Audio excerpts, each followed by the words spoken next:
Welcome to our very first segment of the Labour Force, where we take an in-depth look at the latest developments in the world of work and the labour arena in South Africa and abroad. I am Bongeni Mutwa. It's been a difficult start to the year for many workers in the country. 2020 began with the announcement of a slew of retrenchment notices by numerous companies. Here are just some of the companies that are affected. We've got Sibanye-Stillwater, a big mining company. Of course, they announced late last year that they wanted to retrench about 5,000 workers at their platinum mines in Marikana.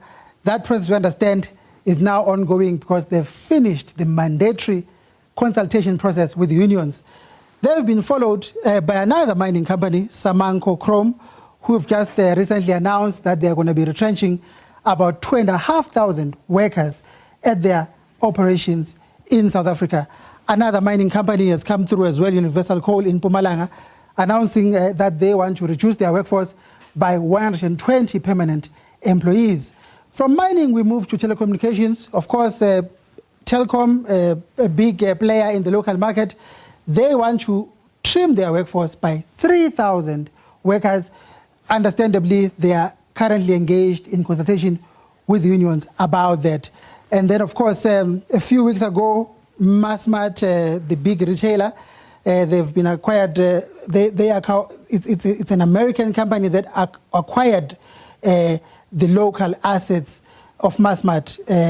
They've announced that they want to retrench about 1,450 of their employees.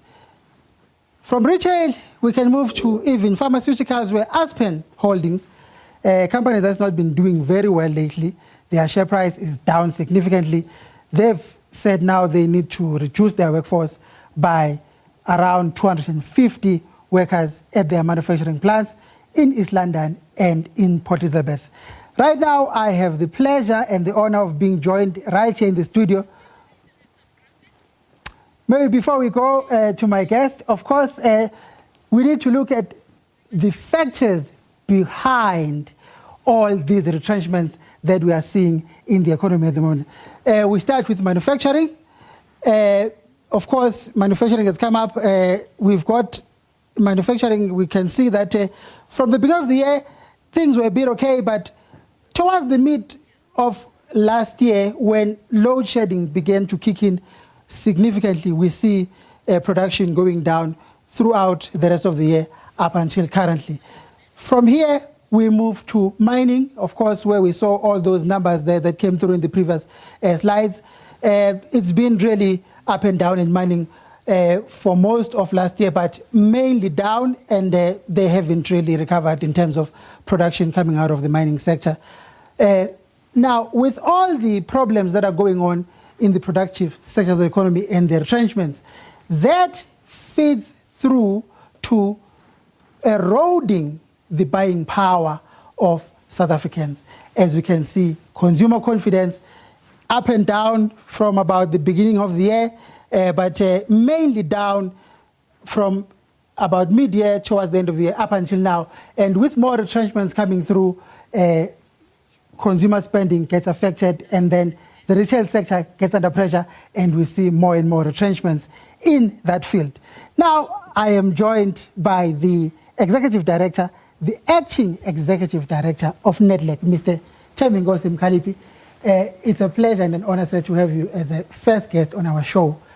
The picture that we've just seen over there is not a good one. In fact, many would say it's a crisis. Wouldn't you agree? I agree with that. It is a crisis. We've got a big problem in the country. The economy is not growing. We're losing jobs. We don't have power. And it's a recipe for disaster. Now, I understand that you at Nedlac meet every Monday in what is called the Presidential Working Committee that brings together business, labor, community organizations, and it's also my understanding that the President of the country, Mr. Cyril Ramaphosa, normally attends those discussions. Are you seized with this matter? Are you grappling with it? Fortunately, we are. I mean, that's the reason for the meetings every month that we're meeting to discuss precisely this problem. How do we deal with it? I mean, you've seen in the papers now the proposal put by Labour on how to deal with the power problem that is try to sort out the problem at Eskom, and try to sort out the problems in the labor market. As we said, I mean, the power is the key on this. And Minister Gwede Mantashe has announced that now mining companies can generate their own power to assist Eskom in its problem. And if we could move fast with all the decisions that we've taken in this monthly meeting that we're having, it's not going to be easy, but it will make a difference. One understands that often business and labor come from different points of view and they don't agree on many things. For the first time, we're seeing business agreeing with the proposal of COSATU as far as dealing with the Eskom debt. That must be an encouraging sign for you, especially as the convener of these constituencies in terms of the work that you're trying to do. There's no doubt. I mean, I don't think it's the first time that there's an agreement. Remember when we amended the labor laws, I mean, it came out through NETLEC. There were agreement on many issues that were put on the table then. And this one also, I mean, we had another meeting yesterday, I mean, as a result of the first meeting that we had on the 3rd, a follow-up to that meeting. And out of that meeting, there's been a buy-in of all the parties that we've got to come in. It should not matter who's putting a proposal on the table. What is important is what is being put on the table. Is it going to solve the problem? Who's putting it should not be an issue. Whether it's put by business, whether it's put by labor, that should not be the issue. And at least we're going through that direction now. In terms of stimulating the economy, creating more jobs, are there any interesting proposals that have been placed on the table, either by business, government, or even by labor? Well, there are proposals that are on the table that will be able, if agreed. They are not yet agreed. Those are issues that we're still discussing. One area that has been agreed, the issue that we need to stabilize Eskom there. That has been agreed. How we do it, how we put that into practice is something else.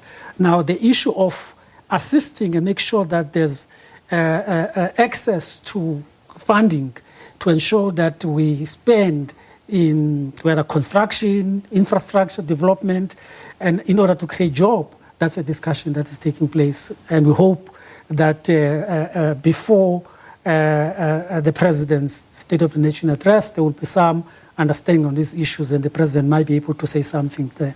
Lastly, and in closing, sir, we're seeing a lot more of SOEs getting into financial trouble and relying on government for bailouts.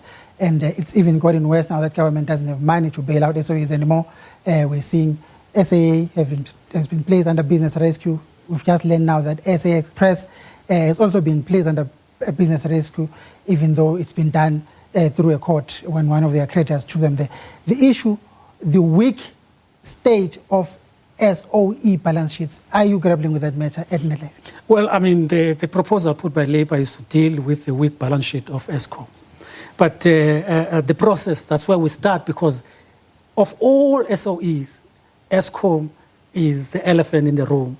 There are others that are important that we need to deal with them. But if we do not succeed in saving Eskom, then we're not going to succeed in the others, because Eskom is the biggest and the most important to the economy. Yes, we've got to have that discussion, the discussion at NETLEC that says, well, these are SOEs. Do we need all of them? All of them have to be saved. And that discussion is starting to come up through the process. And we hope also that when that discussion starts, both parties, all parties, labor, business, and community, will look at it for the interest of the country, not individual constituencies. Well, Mr. Thembinkosi Mkhaliphi, thank you very much for joining us. Of course, you are the acting executive director of NETLEC. The labour force continues after the break, and we speak to the trade union Solidarity about looming retrenchments at SAA. Stay with us.